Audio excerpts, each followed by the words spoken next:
الحمد لله رب العالمين بارئ الخلائق اجمعين والصلاة والسلام على سيد الانبياء والمرسلين وآله الطيبين الطاهرين واصحاب المنتجبين. اما بعد فقد قال الله الحكيم في كتابه المتين وفرقان الحميد وقوله الحق. بسم الله الرحمن الرحيم. وما كان محمد أبا أحد من رجالكم ولكن رسول الله وخاتم النبيين. درود پڑھتے ہیں عقیدت کے ساتھ. اللهم صل على محمد وآل محمد. میرے لیے یہ باعث سعادت ہے کہ اس نورانی محفل میں خداوند عالم نے آپ جیسے نورانی سعادات بالخصوص پیر طریقت رہبر شریعت پیر سید جلال شاہ صاحب، پیر سید چراغ علی شاہ صاحب اور دیگر جتنے بزرگان ہیں، ان کی موجودگی میں مجھ جیسے طالب علم کو یہ موقع بخشا کہ میں آپ کے سامنے آقا نامدار کملی والے کی شان میں کچھ جملے ہدیہ کر سکوں. ہم اور آپ جب بھی کسی کی شان اور عقیدت بیان کرتے ہیں وہ اتنی بیان کرتے ہیں جتنی ہماری سطح فکر ہے. جب آپ اور ہم کسی کی بھی ثنا یا عقیدت بیان کرتے ہیں تو اتنی بیان کرتے ہیں جتنی ہماری سطح فکر ہے. لیکن جب اللہ رب العالمین اپنے محبوب کی شان بیان فرماتا ہے قرآن مجید میں تو اتنی بیان فرماتا ہے جتنی اس کے محبوب کی شان ہے. سامعین محترم، سیرت اہل بیت و ختم نبوت کیا خوبصورت کمبینیشن ہے دو مناسبتوں کا کہ اہل بیت اطہار کی سیرت اور ختم نبوت. اس کے لیے تھوڑا سا میں ایک دو آیات میں خداوند عالم نے رسول بھیجے کیوں ہیں. اللہ نے جتنے انبیاء بھیجے ہیں ان انبیاء کے بھیجنے کا مقصد کیا ہے؟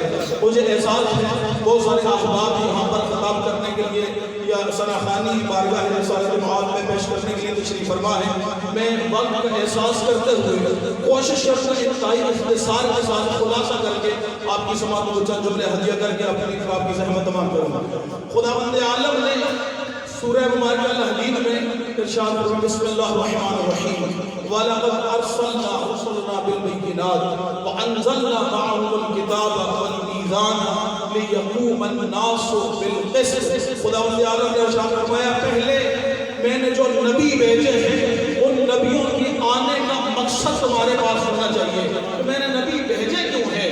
میں نے آدم علیہ السلام سے لے کر خاتم الانبیاء صلی اللہ علیہ وآلہ وسلم تک یہ جو 1,24,000 انبیاء کا سلسلہ قائم کیا ہے ان کے آنے کا مقصد کیا تھا؟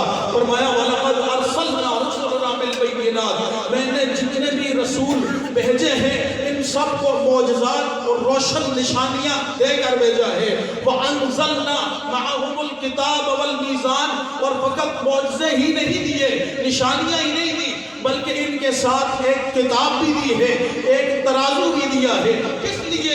لِيَقُومَ النَّاسُ بِالْقِسْطِ. تاکہ قیامت تک آنے والی انسانیت کے اندر عدل قائم کر سکے.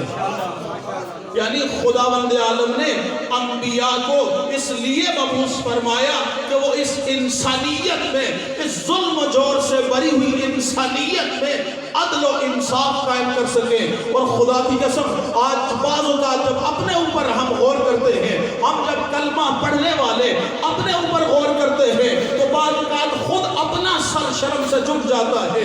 کب شرم سے جھکتا ہے سر؟ اس وقت جب ہم یہ دیکھتے ہیں کہ ہم جس ہستی کا کلمہ پڑھتے ہیں آج اس کے امتی ہو کر آج تک اس ہستی کی شان پر متفق نہیں ہو سکے. میرا جملہ سمجھیے گا، میں خدا کرے میں جو کہنا چاہ رہا ہوں میں آپ تک پہنچا پاؤں. جس ہستی کا ہم کلمہ پڑھتے ہیں، جس ہستی کے ہم امتی کہلاتے ہیں، ہم آج تک اس ہستی کی شان پر متفق نہیں ہو سکے کہ اس ہستی کی شان کیا ہے. اتنی تو ہم بیان کر نہیں سکتے جتنا وہ ہے، لیکن جتنا ہم بیان کر سکتے تھے کیا اتنا کر رہے؟ کیوں؟ کیا وجہ ہے؟ آج میرا کنسپٹ اتنا کنفیوز ہے کہ میں جس جگہ پر میرے اللہ کے محبوب نے قدم رکھے ہیں میں اس جگہ کو مدینہ منورہ تو مانتا ہوں، لیکن جس کی وجہ سے منور ہوا اسے نور نہیں مانتا۔ پتہ نہیں میں نے جملہ کہہ دیا، خدا کر میں جملہ سمجھا پاؤں۔ ہم مدینہ کو مدینہ منورہ تو مانتے ہیں، لیکن جس جگہ پر جس ہستی کے قدموں سے کی وجہ سے وہ مدینہ سے منورہ بنا ہے، ہم اس ہستی کے نور کے قائل نہیں۔ کیا بات ہے؟ کیوں ایسا؟ جب ہم دیکھتے ہیں مکہ سارا عرب کے بدوؤں سے بھرا ہوا ہے، اللہ کے گھر بیت اللہ میں 360 بت رکھے ہوئے ہیں، لیکن ایسے عالم میں جب اللہ کے محبوب کی نالین اس مکہ کی سرزمین پر پڑتی ہے تو وہ مکہ نہیں رہتا، مکہ سے مکرمہ بن جاتا ہے۔ جب وہی نالین سرزمین حجاز پر پڑتی ہے وہ مدینہ نہیں رہتا، مدینہ منورہ بن جاتا ہے۔ وہی نالین جب سطح زمین سے بلند ہونا شروع ہوتی ہے، عرش اولا کی بلندیوں کو چھونا شروع کرتی ہے، تو پھر عرش نہیں رہتا، عرش معلیٰ بن جاتا ہے۔ اور سامعین محترم، یہ تو میرے مصطفیٰ کی شان ہے، اور آل مصطفیٰ کی شان کیا ہے؟ اگر ایسی نبی کی آل کا کوئی فرد اگر کسی علاقے میں ہجرت کر کے جائے، اگر وہ نجف میں آئے تو نجف نہیں رہتا، نجف اشرف بن جاتا ہے۔ اگر کربلا میں آئے پھر کربلا نہیں رہتی، کربلا معلیٰ بن جاتی ہے۔ اور سامعین محترم، اگر کاظمین میں آئے تو کاظمین نہیں رہتا، کاظمین شریفین بن جاتا ہے۔ یہ کیوں ہے؟ یہ اس لیے ہے کہ تاکہ دنیا کو پتہ چلے آنے والا بھی بلند ہے اور اس کی آل بھی بلند ہے، آنے والا بھی بلند ہے اور اس کی آل بھی بلند ہے۔ سامعین محترم، وہ ہستی جس نے ہمیں خدا منوایا ہے، میں جملہ یہاں پر کہنا چاہ رہا ہوں، خدا کی قسم اللہ کے محبوب جتنی جنگیں لڑی ہیں اپنی رسالت منوانے کے لیے نہیں لڑی۔ میں پوری ذمہ داری کا جملہ کہہ رہا ہوں، جتنی جنگیں لڑی ہیں اپنی رسالت منوانے کے لیے ایک جنگ بھی نہیں لڑی، جتنی جنگیں لڑی ہیں اس کو منوانے کے لیے لڑی ہے، یعنی توحید کو منوانے کے لیے اللہ کے محبوب نے جتنی جنگیں لڑی ہے۔ اور اہل بیت اطہار نے جتنی جنگیں لڑی ہیں، اللہ کی قسم وہ تلوار کی جنگ ہو یا کردار کی جنگ ہو، وہ جو بھی جتنی جنگیں اہل بیت رسول نے لڑی ہیں وہ اہل بیت نے اپنے آپ کو منوانے کے لیے نہیں لڑی، جتنی جنگیں لڑی ہیں وہ رسول کی رسالت کو منوانے کے لیے لڑی ہے۔ میں دلیل رکھتا ہوں اپنی بات پر، میں اپنی بات پر دلیل رکھتا ہوں۔ اس واقعہ کو تمام مفسرین نے، محدثین نے اپنی کتابوں میں نقل کیا ہے۔ ایک شخص آیا مدینہ منورہ میں، حسن مجتبیٰ گلی سے گزر رہے تھے، اس نے مولا حسن کی شان میں گستاخی کرنا شروع کی۔ امام نے اس کی طرف دیکھا، دیکھ کر فرمایا لگتا ہے اس شہر میں پردیسی ہے، اگر کھانا نہیں ہے آپ میرا دسترخوان حاضر ہے، رہنے کے لیے جگہ نہیں ہے آپ میرا گھر حاضر ہے، اگر سفر مسافر ہے زاد راہ نہیں ہے آپ میرے لیے زاد راہ کا انتظام کرتا ہوں۔ جب آیا تھا تو مولا حسن کا دشمن تھا، ادھر کردار حسن دیکھا، حسن کے قدموں پہ ہاتھ رکھتا ہے اور آیت قرآن کی پڑھتا ہے، اللہ اعلم یجعل حیث رسالتہ، اللہ بہتر جانتے ہیں کہ اپنی رسالت کو کس گھر میں رکھے، اللہ بہتر جانتا ہے اپنی رسالت کو کس گھر میں رکھے۔ یعنی کردار حسن پیش کر رہے تھے، کلمہ رسالت کا پڑھا، کلمہ رسالت کا پڑھا جا رہا تھا۔ جنگ علی لڑ رہے تھے، کلمہ مصطفیٰ کریم کا پڑھا جا رہا تھا۔ سامعین محترم، جنگ حسین لڑ رہے تھے، حسین کی جنگ کس چیز کی جنگ تھی؟ کس چیز کی جنگ تھی؟ 61 ہجری کا اگر ہم جو آج بالکل نیوٹرل ہو کر موازنہ کر لیں، کس چیز کی جنگ تھی حسین کی؟ لعبت بنی ہاشم بالملک فلا، یہ نعرہ کس نے بلند کیا تھا؟ یہ نعرہ شام کے ممبر سے یزید نے بلند کیا تھا۔ لیکن جب تک رسول کا وارث موجود ہو، کس کی جرأت ہے وہ وہی کا انکار کر سکے؟ کس کی جرت ہے وہ رسالت کا انکار کر سکے؟ حسین اپنا سب کچھ لٹا تو سکتے ہیں لیکن رسالت پہ آنچ آ جائے یہ گوارا نہیں کر سکتے. رسالت پہ آنچ آ جائے یہ حسین گوارا نہیں کر سکتے. سامعین محترم، بس خداوند عالم نے یہ پیغام ہمیں دیا کہ اگر اہل بیت کے دروازے پہ تم آ جاؤ گے، نہیں آسان کر رہا ہوں چونکہ میرے سامنے کثیر تعداد میں سادات تشریف فرما ہے، اگر تم سادات کے دروازے پر آ جاؤ گے تو پھر سادات سے آ کر کبھی مذہب نہ پوچھنا. سادات کے دروازے پر آ کر سادات سے مذہب نہ پوچھنا. جن کے گھر میں قرآن آیا ہو ان سے مذہب نہیں پوچھا جاتا. جن کے گھر میں تربیت وحی کے ذریعے ہوئی ہو ان سے مذہب نہیں پوچھا جاتا. ارے یہ تو وہ ہے اگر کنیز فضہ اس گھر میں آ جائے اور فقط 3 سال در زہرا پہ جھاڑو دے اور برتن دھوئے تو اس کے بعد جب تک زندہ رہتی ہے وہ اپنی زبان میں گفتگو نہیں کرتی، قرآن کی زبان میں گفتگو کرتی. تو جب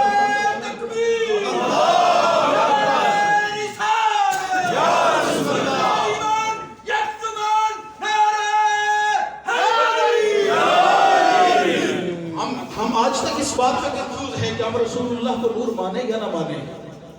کیوں نہ مانے ہم؟ جبکہ ہم نے نہیں کہا، میرے نبی نے کہا اول خلق اللہ نوری، اللہ نے سب سے پہلے میرے نور کو خلق کیا. یعنی رسول خدا بتانا یہ چاہتے تھے کنت نبیا بین الآدم والماء والطین، میں اس وقت بھی نبی تھا جب آدم آب و گل کے درمیان میں تھا. یعنی اول بھی میں تھا اور آخر بھی میں ہوں. یہ درمیان میں جتنے آئے ہیں یہ میرے لیے تیاری کرنے کے لیے آئے ہیں. اگر اس جملے کو میں سمجھا پاؤں، یعنی آدم کو بھیجا جاؤ زمین پہ ماحول سازگار کرو کیونکہ میرے محبوب نے آنا ہے. نوح کو بھیجا جاؤ سازگار کرو ماحول، میرے محبوب نے آنا ہے. ابراہیم خلیل کو بھیجا اس لیے بھیجا کہ جاؤ زمین پہ ماحول سازگار کرو تاکہ میرے محبوب کے آنے کے لیے زمین سازی ہو جائے. حضرت موسیٰ کو بھیجا، حضرت عیسیٰ کو بھیجا. ہر نبی آیا جب تو آنے کے بعد اس نے خاتمیت کا اعلان نہیں کیا بلکہ اب اپنے بعد اگلے نبی کی بھی بشارت دی اور پھر جس کے لیے بھیجا جا رہا ہے اس محبوب کی بھی بشارت دیتے دیتے سلسلہ نبوت حضرت عیسیٰ علیہ السلام تک پہنچ گیا. جب عیسیٰ علیہ السلام تک سلسلہ نبوت پہنچا تو عیسیٰ علیہ السلام نے اتنا کھل کے بیان فرمایا مبشرا برسول یاتی من بعدی اسمہ احمد. اے لوگوں سنو، میں تمہیں ایک رسول کی بشارت دینے کے لیے آیا ہوں. میں یہاں پر ایک منٹ کے لیے روک رہا ہوں اپنے مجمع کو اور یہ سوال کرنا چاہتا ہوں حضرت عیسیٰ علیہ السلام میں اور اللہ کے محبوب میں کتنا فرق ہے؟ تو آج جو کتابوں میں پڑھایا جاتا ہے وہ یہ ہے کہ 571 سال کا فرق ہے. 571 عیسوی کو ظاہر حسنین کا نانا دنیا میں تشریف لائے تھے، زہرا کا بابا دنیا میں تشریف لائے تھے. تو کم از کم مسلمان اتنا تو مان لے کہ 571 سال پہلے حضرت عیسیٰ علیہ السلام نے رسول کی بشارت دی ہے اور تو آج بھی کنفیوز ہے کہ وہ 40 سال کے بعد نبی بنے. ہم آج بھی کنفیوز ہیں 40 سال کے بعد نبی بنے. یعنی ابھی تک ہمارا کنسپٹ کلیئر نہیں ہے رسول اللہ کے متعلق. ہمیں اتنا کنفیوز کیا گیا ہے اس ذات بابرکت کے متعلق. قرآن کی آیات سے غلط مفہوم نکال کے. قرآن ہدایت کے لیے آیا تھا. مثلا ایک آیت میں آپ کے سامنے پڑھتا ہوں انا بشر مثلکم یوحا قل انما انا بشر مثلکم یوحا الی. میرے محبوب آپ ان سے کہہ دیجئے میں تم جیسا ایک بشر ہوں. گھبرائیے نہیں. میں ذرا تھوڑی سی آپ میرے ساتھ تھوڑا ماحول سازگار کر لیں تاکہ میں جلدی سے اپنے پیغام آپ کے ساتھ مدعو کروں. ذرا سمجھیے گا. اللہ کہہ رہا ہے قل میرے محبوب آپ ان سے کہہ دیجئے انا بشر مثلکم میں تم جیسا ایک بشر ہوں. یوحا الیہ مگر مجھ پر وحی آتی ہے. یعنی پہلا جملہ میں تم جیسا بشر ہوں. کیا ہم یہ جتنے یہاں پر بیٹھے ہوئے ہیں یہ سب ایک جیسے بشر ہیں؟ جتنے ہم یہاں بیٹھے ہوئے ایک جیسے بشر نہیں ہے. ایک جیسے ہمارے درمیان خدا نے مراتب رکھے ہیں. مثلا اگر ایک عالم ہے اور ایک عالم نہیں ہے تو اللہ کا قرآن کہتے ہیں یہ دونوں برابر نہیں ہیں. اب میں مولوی کی مانوں یا قرآن کی مانوں؟ میں اللہ کے قرآن کی مانوں، نبی کے فرمان کی مانوں، یا اس قرآن پڑھنے والے کی مانوں؟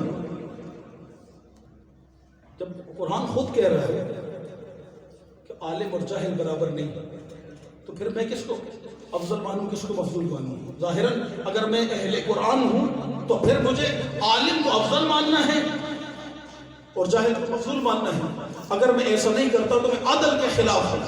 جس مقصد کے لیے اللہ نے انبیاء بھیجے ہیں میں اس مقصد کے خلاف ہوں۔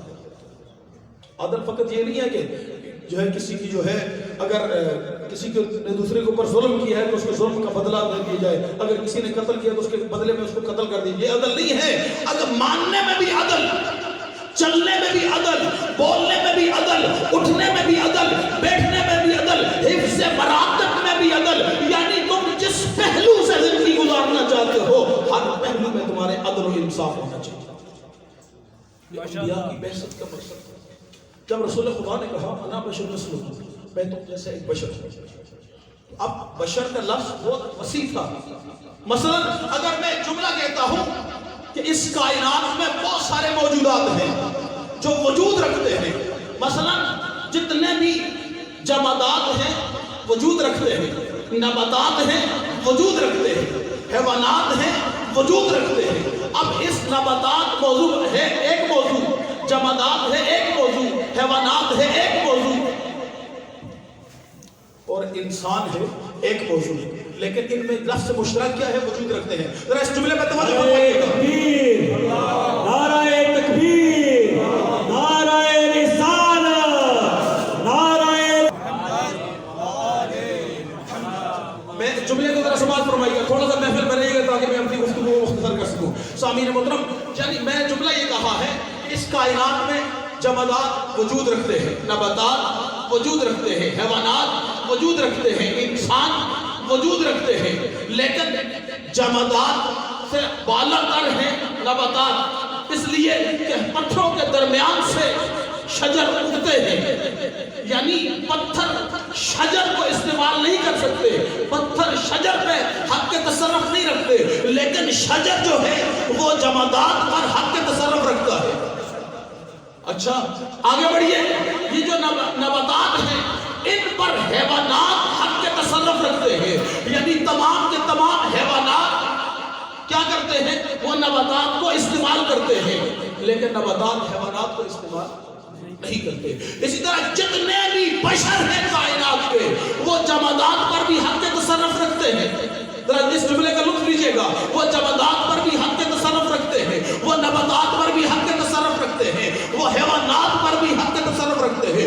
جتنے بھی کائنات میں بشر ہیں، جتنے بھی انسان ہیں، وہ کائنات کی ہر چیز پر حق کے تصرف رکھتے ہیں، یعنی پتھر کو جب چاہے جیسے چاہے، اگر چاہے تو ہاتھ کا نگینہ بنا لے، اسی پتھر کو چاہے تو بدھ کی مورتی بنا لے۔ سامعین محترم، یہ کیا ہے؟ یہ اس کا تصرف ہے پتھر کے اوپر۔ اسی طرح نباتات کے اوپر تصرف رکھتا ہے انسان، جو چاہے اس درخت سے انسان بناتا ہے، حیوانات کے اوپر انسان تصرف رکھتا ہے۔ جتنا بھی جو ہے بتکا ہوا حیوان ہی کیوں نہ ہو، اس کو رام کرنے کے لیے آخر انسان کی ضرورت پڑتی ہے۔ ہاتھی جیسے بڑے بگڑے ہوئے حیوان کو بھی انسان تصرف کر کے اسے بھی رام کر لیتا ہے۔ اس کا مطلب یہ ہے کہ جمادات جو ہیں وہ نباتات جیسے نہیں۔ کیوں؟ اس لیے کہ جمادات نباتات کو اوپر تصرف نہیں رکھتے، بلکہ نباتات جمادات کے اوپر حق کے تصرف رکھتے ہیں۔ اسی طرح نباتات جو ہیں وہ حیوانات جیسے نہیں، اس لیے کہ حیوانات نباتات کے اوپر حق کے تصرف رکھتے ہیں، لیکن نباتات حیوانات کے اوپر حق کے تصرف نہیں رکھتے۔ اس طرح جتنی بھی کائنات کی مخلوق ہے وہ بشر جیسی نہیں، اس لیے کہ بشر ساری کائنات پر حق کے تصرف رکھتا ہے، لیکن باقی کائنات کے وجود بشر پر حق کے تصرف نہیں رکھتے۔ یہ اگر بشر کی فضیلت میں سمجھ آ جائے تو پھر یوحا الیہا کی اب لذت محسوس کیجئے گا۔ سامعین محترم، یہ وہ بشر ہے جو یوحا الیہا کی منزل پر نہیں ہے، لیکن طاقت اتنی رکھتا ہے، کائنات کی ہر چیز پر حق کے تصرف رکھتا ہے۔ اب اس میں اور یوحا الیہا کے مثلاث بشر میں کیا فرق ہے؟ جو کائنات پر تصرف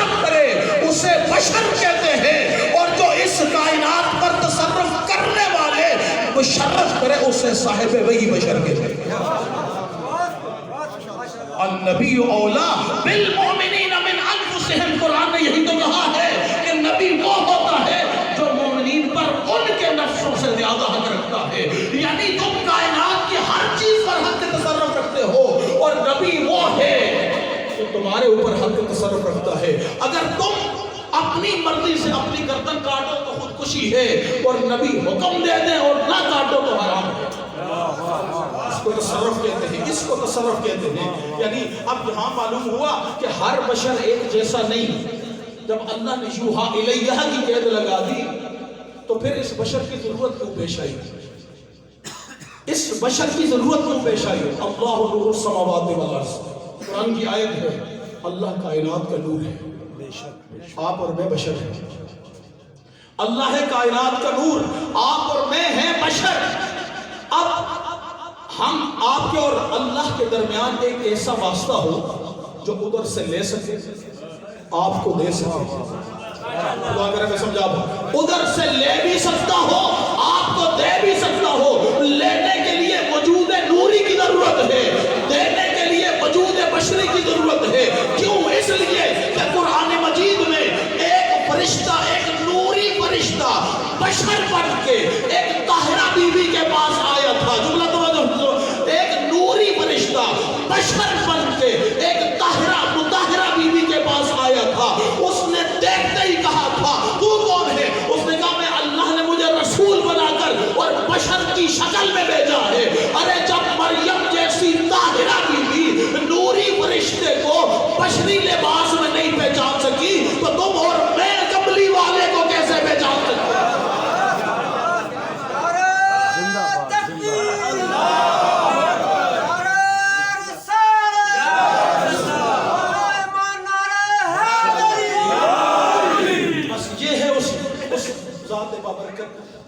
یہ ہماری جتنی ہماری عقل ہے, جتنی ہماری فکر ہے, ہم اس کے مطابق اس کی ثنا کر سکتے ہیں.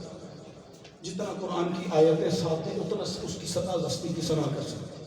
ہم اس کا ذکر کیا کریں جو اول بھی ہے جو آخر بھی ہے. یعنی انبیاء کا سلسلہ اسی ہستی سے شروع ہوا اور اسی پر ختم ہوا.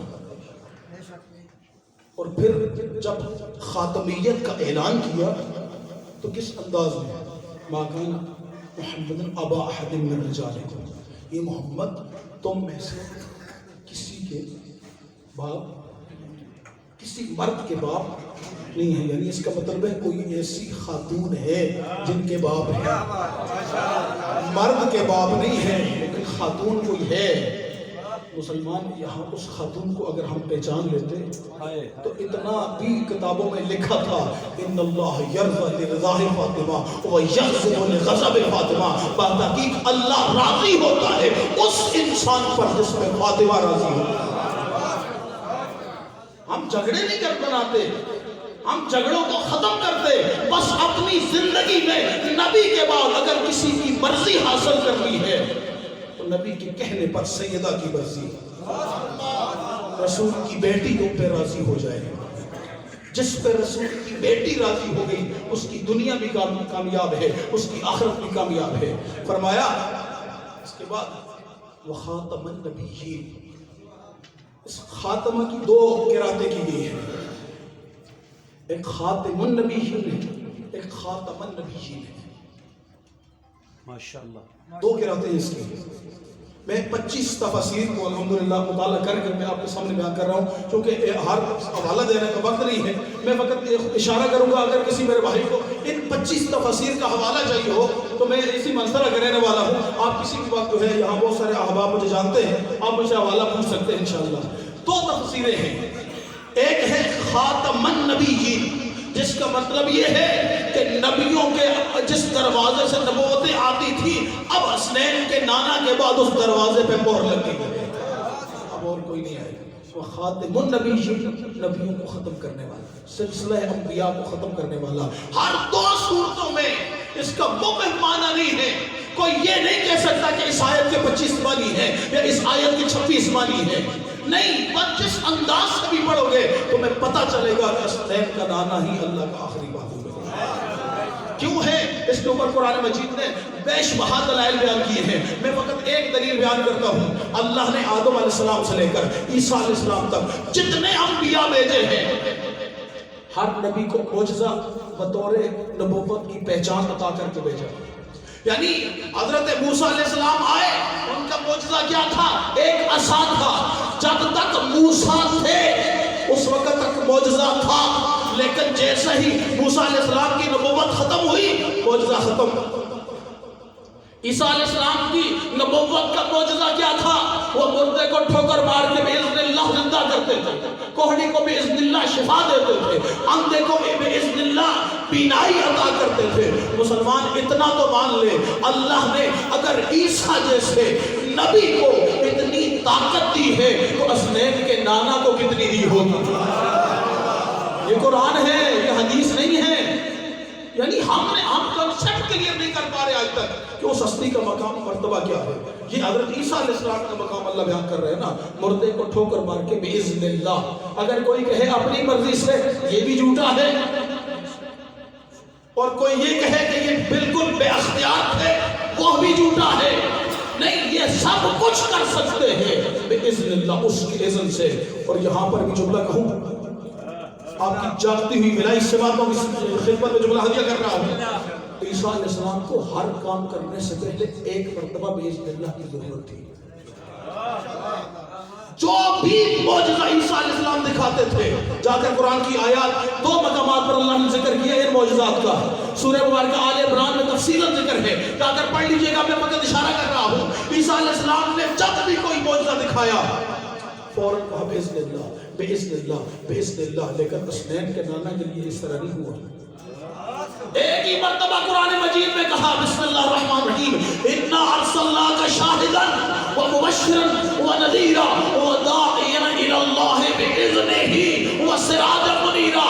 میرے محبوب, ہم ایک مرتبہ تجھے ایسی اجازت دیں گے دوبارہ ہم سے مانگنے کی ضرورت ہی نہیں پڑے گی.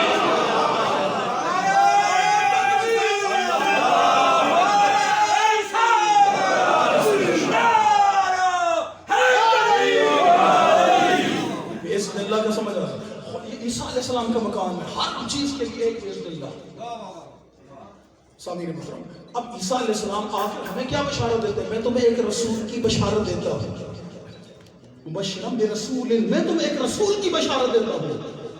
یاتی من بعدی, یہ بھی آیا نہیں میرے بعد آئے گا. اسمہ احمد, نام بھی بتایا, عہدہ بھی بتایا, آنے کا وقت بھی بتایا, اور ساتھ یہ بھی کہا میں خوشخبری دے رہا ہوں. مبشران کے معنی جا کر جس سے مرضی اردو میں ترجمہ کروا لیجئے. مبشران کی کیا معنی ہے؟ خوشخبری دے رہا ہوں. اب اگر اس خبر پہ بھی کوئی خوش نہیں ہوتا, آئے ہائے, اسنین کے نانا کے آنے پر بھی اگر کوئی خوش نہیں ہوتا تو پھر اس سے بڑھ کر کب وہ خوش ہوگا؟ سامعین محترم, جس سے اب میں جملہ اس کو اس طرح کہہ سکتا ہوں, جس کے آنے کے لیے سیکٹری کا کردار وہ عیسیٰ کرے کہ جس کی ماں پہلے اپنی طہارت اور بطول ہونے کا اعلان کرے, اسے محبوب خدا کہتے ہیں. اس ہستی کا مقام, اس ہستی کا مرتبہ اتنا بلند ہے.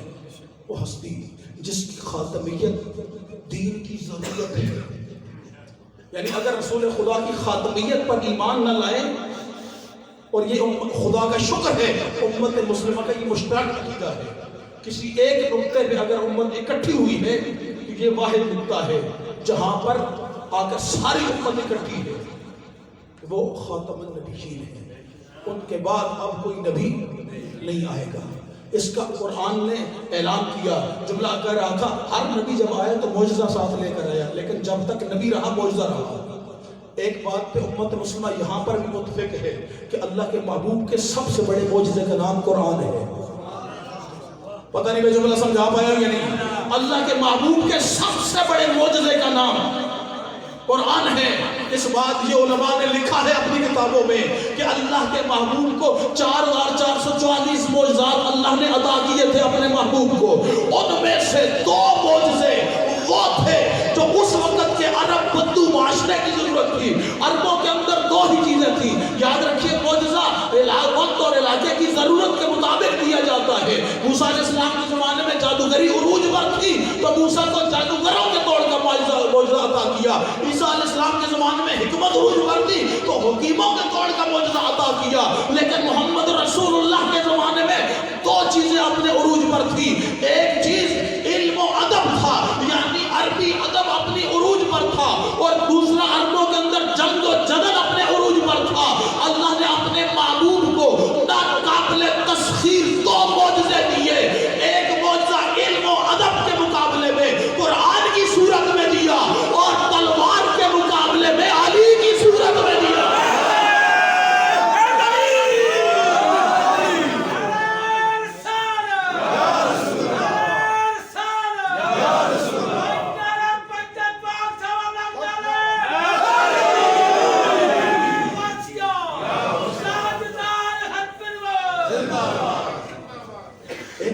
علی کی صورت میں دیا. نہ اس کا کوئی جواب لا سکا، نہ قرآن کا کوئی جواب لا سکا. قرآن بھی چیلنج کے ساتھ کہہ رہا ہے، اور رسول خدا نے علی کے متعلق بھی چیلنج دیا. کوئی علی کا جواب لا سکتے ہو تو لے کے آؤ. اور پھر جب رسول خدا نے یہ جو قرآن مجید نے رسول خدا کی خاتمیت میں بہت سارے جو دلائل بیان کیے، ان میں سے وقت نہیں ہے، میں فقط دو آیات آپ کے سامنے پڑھ دیتا ہوں. ایک آیت انا نحن نزلنا الذکر وانا له لحافظون، قرآن ہم نے نازل کیا ہے اور ہم ہی اس کی حفاظت کرنے والے ہیں. یعنی قرآن کی حفاظت کرنے کی ذمہ داری اللہ نے اٹھائی ہے. اگر ایمان ہے کہ قرآن معجزہ ہے تو پھر ماننا پڑے. معجزہ اگر موجود ہے تو پھر صاحب معجزہ بھی ساتھ موجود ہوگا. سامعین محترم، پھر اسی طرح ایک معجزہ خداوند عالم نے اپنے محبوب کو معجزہ تلوار کی صورت میں دیا، اور وہ فقط تلوار ضرورت کے تحت چلاتے تھے. جہاں تلوار کی ضرورت ہوتی تلوار چلاتے تھے، جہاں کردار کی ضرورت ہوتی کردار دکھاتے تھے. اس معجزے کا کس طریقے سے احیاء کیا رسول خدا نے. ایک ہی وقت میں دو کام ساتھ کیے. یہ حدیث بخاری شریف باب مراقب علی میں دوسرے نمبر کی حدیث ہے، اور یہ مشترک حدیث ہے. یا علی انت منی بمنزلت ہارون من موسیٰ لأنہ لا نبی بعدی.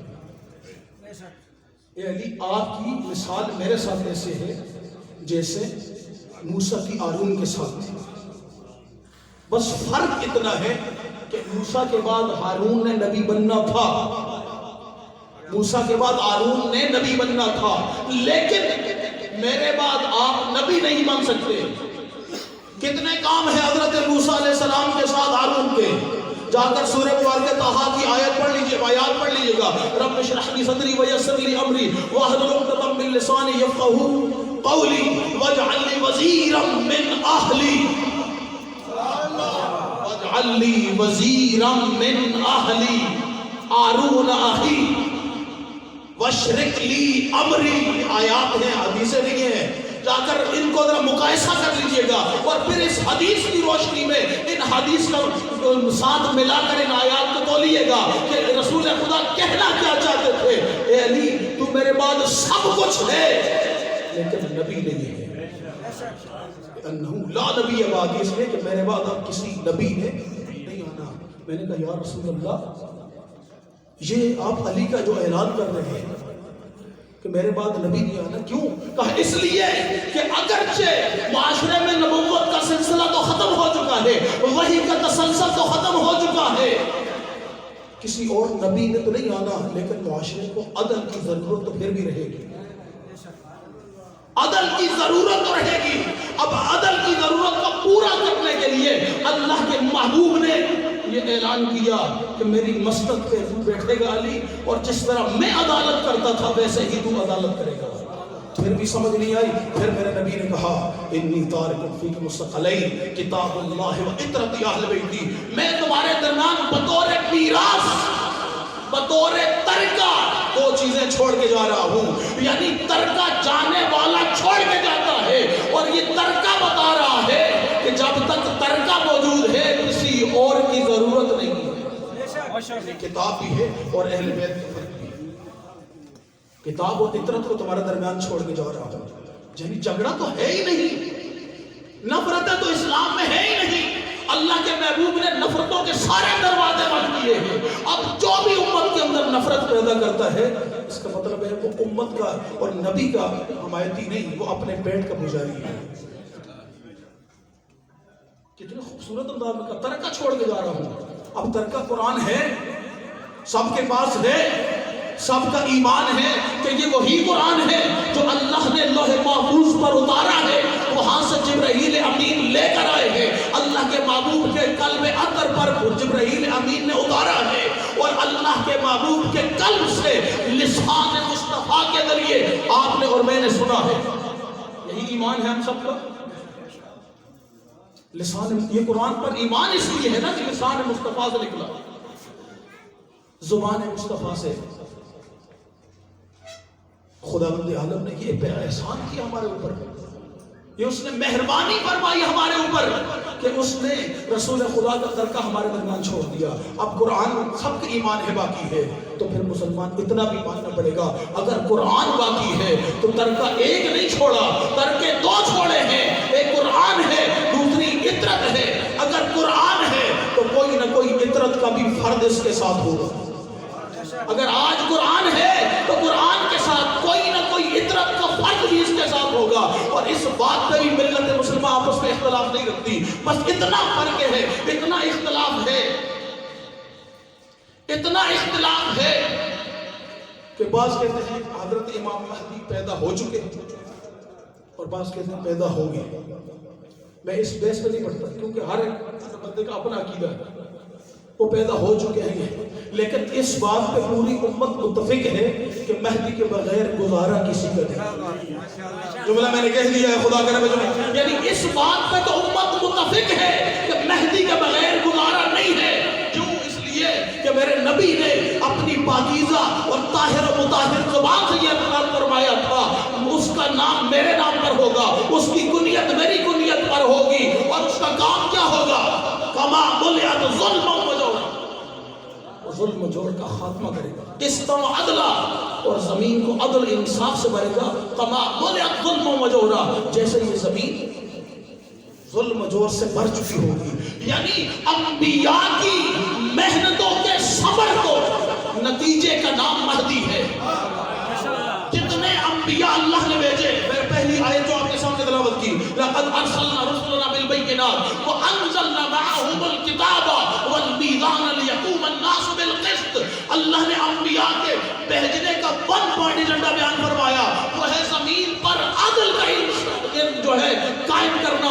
اور اس عدل کے لیے خاتمیت پر جب ایمان رکھو گے تو پھر رسول خدا کی اس حدیث پر ایمان لانا پڑے گا کہ وہ عدل اگر نافذ ہونا ہے تو وہ قرآن کے وارث کے ذریعے نافذ ہونا ہے. ایسے تو سلامتی اور ظہور امام مہدی علیہ السلام برانتر سلام. اور یہ مہدی ترکہ ہے, رسول ہے, یہ میراث رسالت ہے. اگر اس میراث کو ہم وارث بننا چاہتے ہیں تو پھر ہمیں نفرتیں ختم کرنی ہوں, پھر ہمیں محبتیں بڑھانی ہوں. آپ شیعہ ہیں تو شیعہ رہیں, آپ سنی ہیں تو سنی رہیں, آپ دیوبندی ہیں تو دیوبندی رہیں, آپ بریلوی ہیں تو بریلوی رہیں. میں کسی کو یہ نہیں کہتا کہ تو ادھر سے ادھر ہو جا, میں نہیں کہتا, میرا اختیار میں نہیں کہتا. ہر بندہ جہاں مطمئن ہے وہاں رہے. میں جملہ خدا کر میں سمجھا پاؤں, جو بندہ جہاں مطمئن ہے کہ میرے لیے یہ جگہ ٹھیک ہے وہ وہاں ہی رہے. میں کسی کو یہ نہیں کہتا تو ادھر سے ادھر ہو جا, بس اتنا خیال رکھ کہ جن کے ساتھ اللہ نے تیری نجات کو وابستہ کیا ہے ان کا دامن تیرے ہاتھ سے نہ چھوٹے. یعنی دیکھیں, جن کے ساتھ تیری اور میری نجات کو اللہ نے وابستہ کر دیا ہے. مثلا آپ اور سب, ہم سب کہاں جانا چاہتے ہیں مرنے کے بعد؟ جنت میں جانا چاہتے ہیں. سردار کون ہے؟ حسن حسین. خواتین اگر کوئی خاتون جنت میں جانا چاہتی ہے, سردار کون ہے؟ جناب سیدہ طاہرہ. قسیم النار والجنہ کون ہے؟ حسنین کے بابا. یعنی جنت تو اسی گلی کی میراث ہے, تو کہاں تلاش کر رہا ہے؟ اگر جانا چاہتے ہو تو پھر اس گلی میں آنا پڑے گا. اس گھر سے نفرت پال کر جنت میں نہیں جا سکتے. اس گھر سے محبت میں اضافہ کر کے, اس گھر سے عشق میں اضافہ کر کے پھر تم جنت کے حقدار بن سکتے ہو. اور جس دن اس گھر سے تمہارا عشق بڑھتا چلا جائے گا یہ نفرتیں خود بہت ختم ہوتی جائیں گی انشاءاللہ, محبتیں پروان چڑھتی جائیں گی. پھر نہ کوئی فرقہ رہے گا, نہ پھر کوئی قوم رہے گی, پھر سب کے سب کیا رہیں گے, پھر سب کے سب امتی رہیں گے. مولانا اسماعیل صاحب کا خوبصورت جملہ ہے, جب قادیانیوں کے ساتھ مناظرہ ہو رہا تھا تو انہوں نے کہا ہمارا تمہارے ساتھ کوئی جھگڑا نہیں, تم اور ہو یہ اور ہیں. انہوں نے کہا خبردار اپنے منہ کو بند رکھ, یہ تو نے کیسے کہہ دیا یہ اور ہے تم اور میں اور ہوں. تو سنو, تم نے اپنا باپ تبدیل کر لیا ہے, ہم سب کا باپ ایک ہے جس کا نام محمد ہے.